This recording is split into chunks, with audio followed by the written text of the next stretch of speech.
Recibe tu milagro. El Señor alejará de ti toda enfermedad. No enviará sobre ti ninguna de las plagas malignas que envió sobre Egipto. Deuteronomio 7:15. Hace unos años, por la tenia porcina, mi madre sufrió cisticercosis, una infección cerebral que produjo migraña y en ocasiones convulsiones.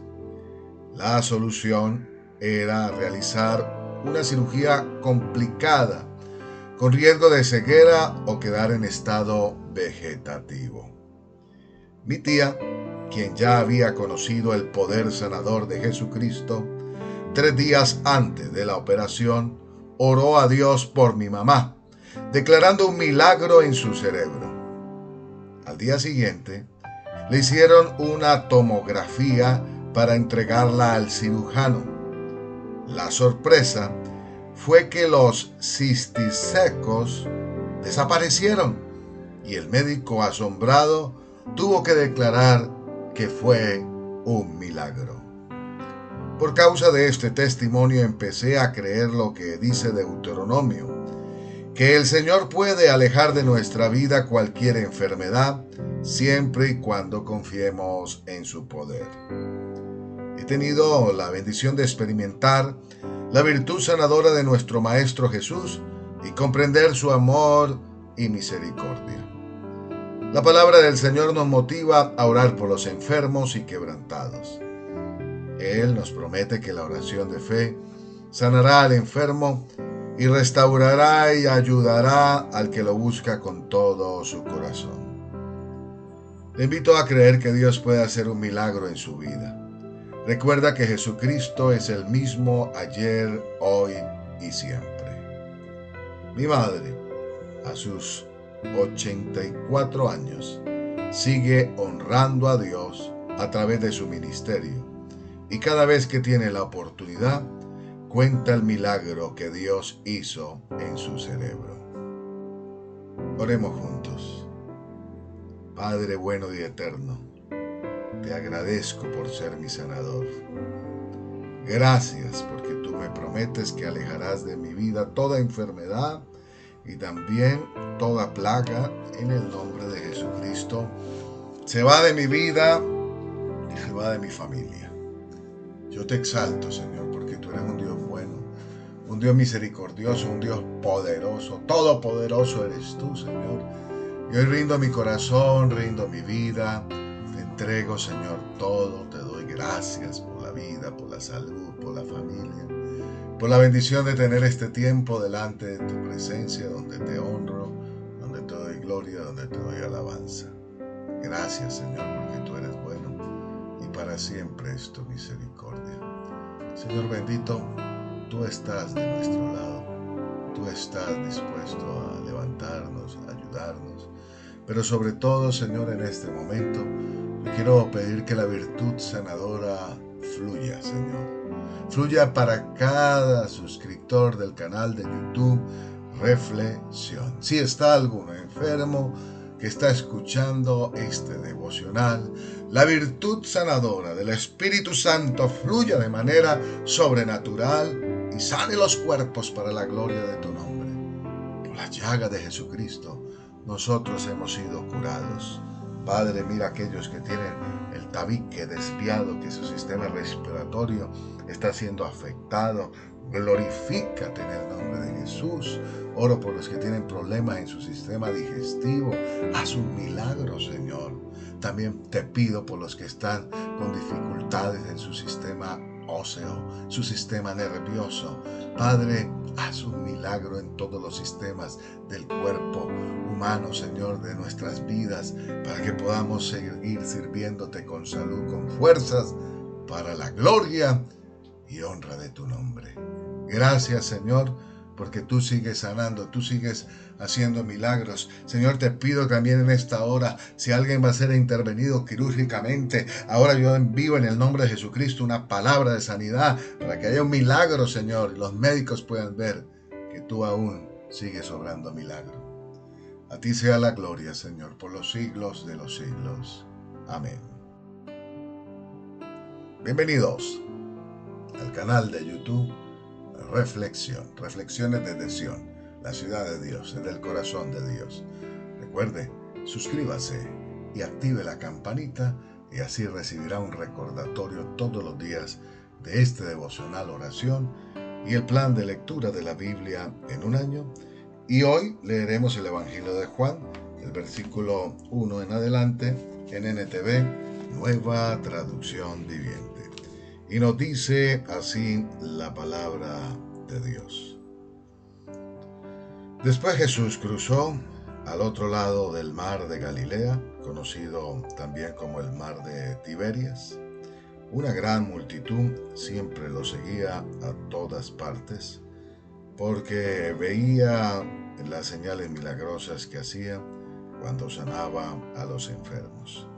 Entonces Jesús subió a una colina y se sentó allí rodeado de sus discípulos. Ya era casi el tiempo de la celebración de la Pascua judía. Enseguida Jesús vio que una gran multitud venía a su encuentro. Dirigiéndose a Felipe le preguntó: ¿dónde podemos comprar pan para alimentar a toda esta gente? Lo estaba poniendo a prueba porque Jesús ya sabía lo que iba a hacer. Felipe contestó: aunque trabajáramos meses enteros, no tendríamos el dinero suficiente para alimentar a toda esta gente. Entonces habló Andrés, el hermano de Simón Pedro. Aquí hay un muchachito que tiene 5 panes de cebada y 2 pescados. ¿Pero de qué sirven ante esta enorme multitud? Jesús dijo: díganles a todos que se sienten.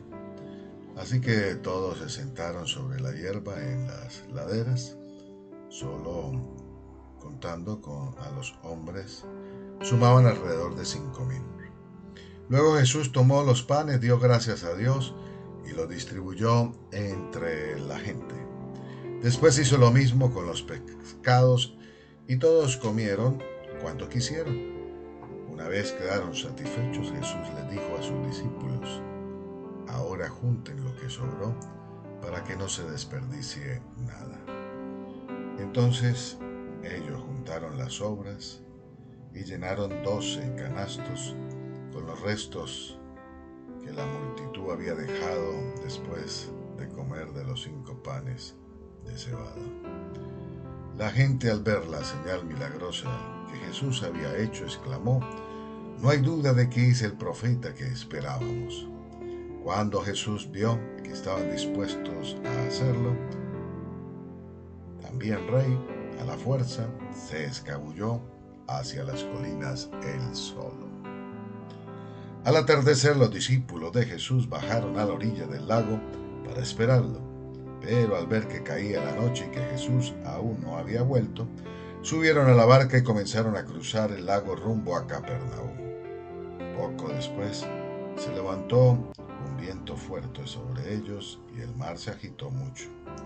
Habían remado unos 5 o 6 kilómetros cuando de pronto vieron a Jesús caminando sobre el agua en dirección a la barca. Estaban aterrados, pero él exclamó: no tengan miedo, yo estoy aquí. Entonces los recibieron con entusiasmo en la barca y enseguida llegaron a su destino. Al día siguiente, la multitud que se había quedado en la otra orilla del lago se dio cuenta de que los discípulos habían tomado la única barca y que Jesús no había ido con ellos. Varias barcas de Tiberia arribaron cerca del lugar donde el Señor había bendecido el pan y la gente había comido. Cuando la multitud vio que ni Jesús ni sus discípulos estaban allí, subieron a las barcas y cruzaron al lago hasta Capernaum para ir en busca de Jesús.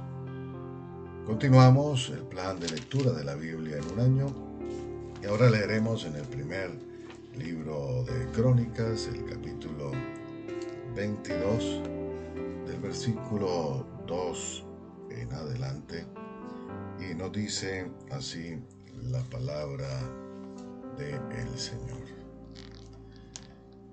De modo que David dio órdenes para reunir a los extranjeros que vivían en Israel y les encargó la tarea de preparar piedras talladas para construir el templo de Dios. David proporcionó grandes cantidades de hierro para los clavos que se necesitarían para las puertas de las entradas y los herrajes, y dio tanto bronce que no se podía pensar. También proveyó innumerables troncos de cedro, porque los hombres de Tiro y de Sidón habían llevado grandes cantidades de cedro a David. David dijo: mi hijo Salomón es aún joven y sin experiencia.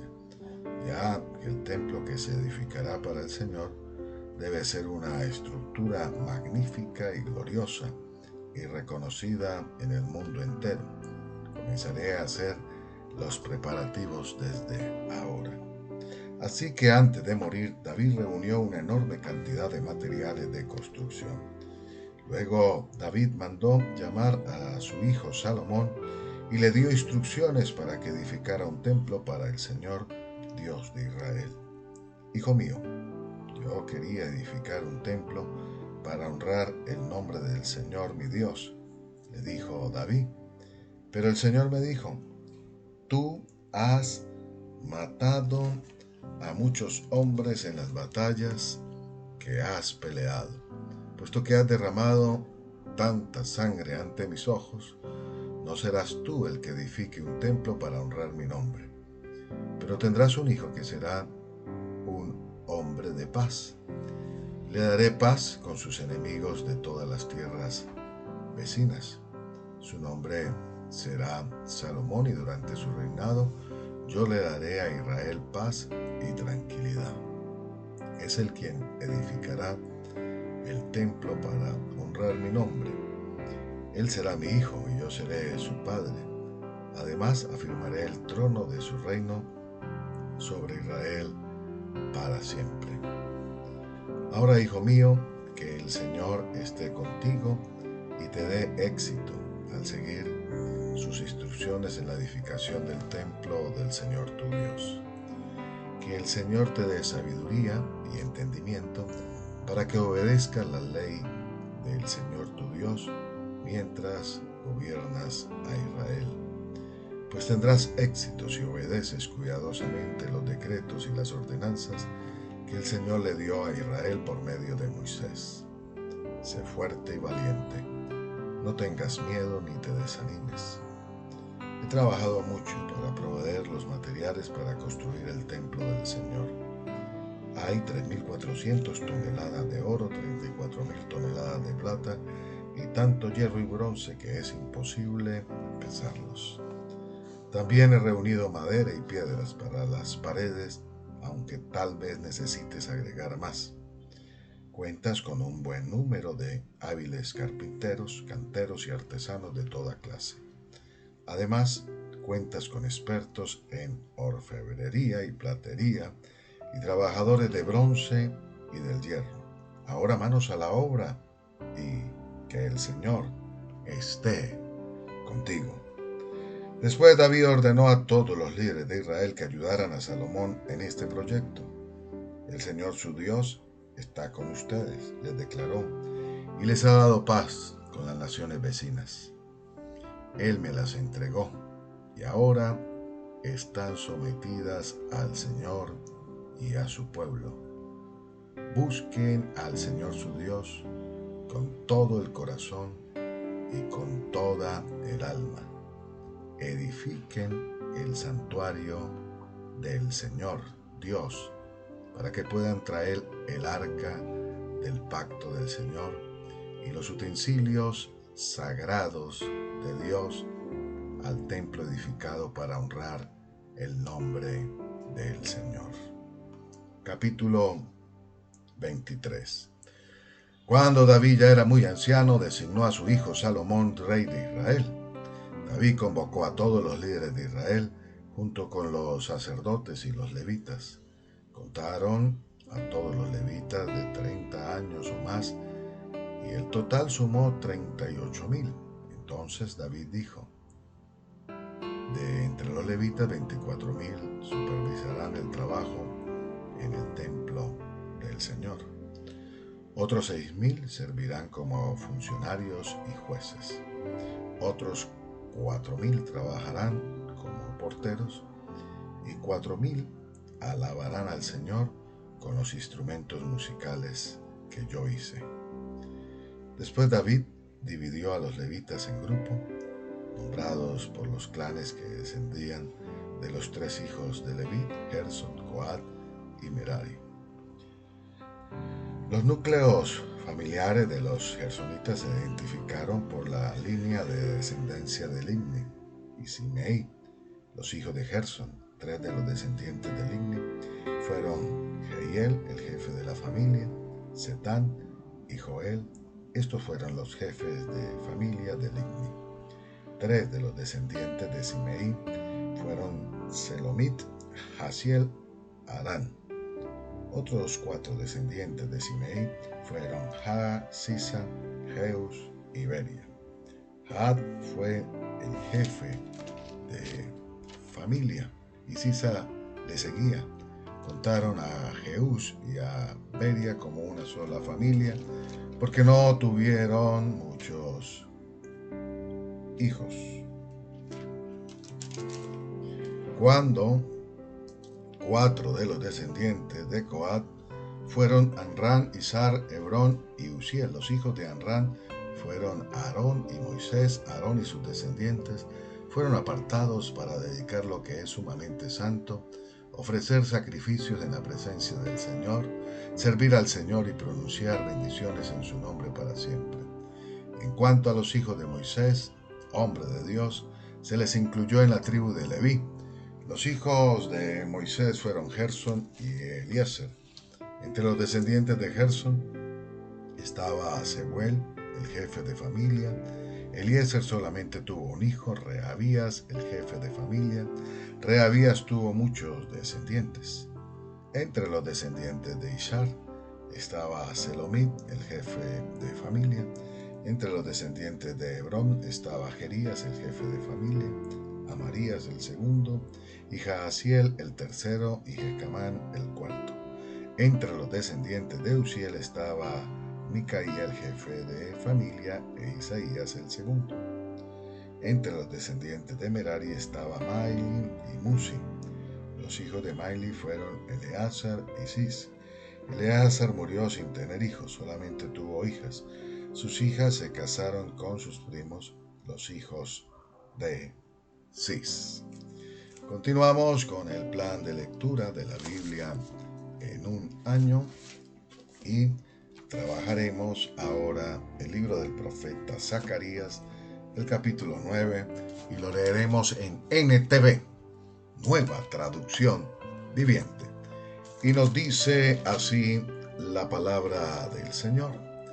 Este es el mensaje del Señor contra la tierra de Harán y contra la ciudad de Damasco, pues los ojos de la humanidad, incluidas todas las tribus de Israel, están puestos en el Señor.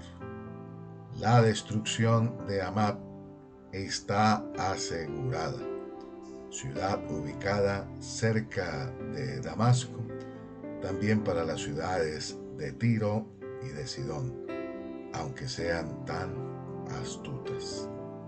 Tiro ha construido una poderosa fortaleza y ha logrado que la plata y el oro sean tan abundantes como el polvo en las calles. Pero ahora el Señor despojará a Tiro de sus posesiones y lanzará sus fortificaciones al mar y será reducida a cenizas. La ciudad de Ascalón verá la caída de Tiro y se llenará de miedo. Gaza temblará de terror y lo mismo hará Ecrón, porque sus esperanzas se desvanecerán. El rey de Gaza será asesinado y Ascalón será abandonada. La ciudad de Azot será ocupada por extranjeros. Destruiré el orgullo de los filisteos, les quitaré de la boca la carne, ensangrentada y sacaré de entre sus dientes los sacrificios detestables. Entonces los filisteos que sobrevivan adorarán a nuestro Dios y serán como un clan en Judá. Los filisteos de Crom se unirán a mi pueblo. Como una vez lo hicieron los antiguos jebuseos. Guardaré mi templo y lo protegeré de ejércitos invasores. Estoy vigilando de cerca para asegurar que nunca más los opresores extranjeros invadan la tierra de mi pueblo. Alégrate, oh pueblo de Sión, grita de triunfo, oh pueblo de Jerusalén. Mira, tu rey viene hacia ti, él es justo y victorioso, pero es humilde montado en un burro, montado en la cría de una burra. Quitaré los carros de guerra de Israel y los caballos de guerra de Jerusalén. Destruiré todas las armas usadas en la batalla, y tu rey traerá paz a las naciones. Su reino se extenderá de mar a mar y desde el río Éufrates hasta los confines de la tierra. Debido al pacto que hice contigo sellado con sangre, yo liberaré a tus prisioneros de morir en un calabozo sin agua. Regresen al refugiado, ustedes prisioneros, que todavía tienen esperanza. Hoy mismo prometo que les daré 2 bendiciones por cada dificultad. Judá es mi arco, Israel mi flecha, Jerusalén es mi espada, y como un guerrero la blandiré contra los griegos. El Señor aparecerá sobre su pueblo, y sus flechas volarán como rayos. El Señor soberano hará sonar el cuerno de carnero, y atacará como un torbellino desde el desierto del sur. El Señor de los ejércitos celestiales protegerá a su pueblo, quien derrotará a sus enemigos, lanzándole grandes piedras. Gritarán en la batalla como si estuvieran borrachos con vino, se llenará de sangre como si fueran un tazón, empapados con sangre como las esquinas del altar. En aquel día el Señor, su Dios, rescatará a su pueblo, así como un pastor rescata a sus ovejas. Brillarán en la tierra del Señor como joyas en una corona. Qué espléndidos y hermosos serán. Los jóvenes florecerán con abundancia de grano, y las jóvenes con el vino nuevo. Hasta aquí el plan de lectura de la Biblia en un año. Recuerde que lo mejor del cielo aún está por venir. Esto lo desea y lo declara Omar Borges, capellán de la distribuidora bíblica. Bendiciones para todos en Cristo Jesús.